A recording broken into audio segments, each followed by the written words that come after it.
تایبەت بە بابەتی پەنابەر و ئاوارەکانیش جارێکی دیکە تاکید لەسەر پرەنسیپە ئەساسیەکانی حکوومەتی هەرێمی کوردستان لەسەر دیدگە مرۆییەکانی جەنابی سەرۆکوەزیران مەسرور بارزانی دەکەینەوە.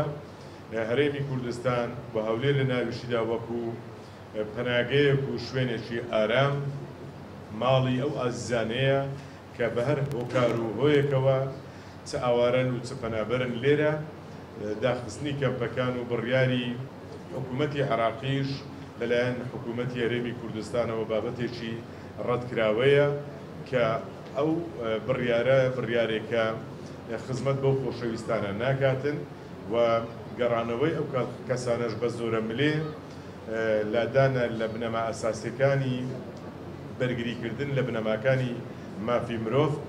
بۆیە ڕۆیا و دیدگای جەنابی سەرۆکوەزیران هەمیشە وا بووە کە لایەنە پەیوەنددارەکانی حکوومەت دامەزراوە فەرمیەکانی ڕاستپاردووە.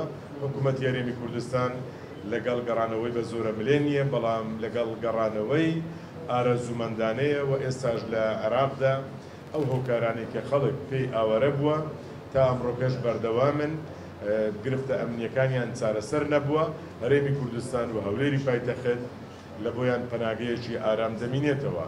تا ئێستا ژمارەیە و ئاوارە و پەنابەرانەی کە لە هەولێرەوە ماون 344,000 ئاوارە و پەنابەرە، بێشک لەو دۆخە قەیراناویەوەی کە ئێمە تێداین وەکو حکوومەتی هەرێمی کوردستان ئەرچی ئێمەی قورستر کردیە.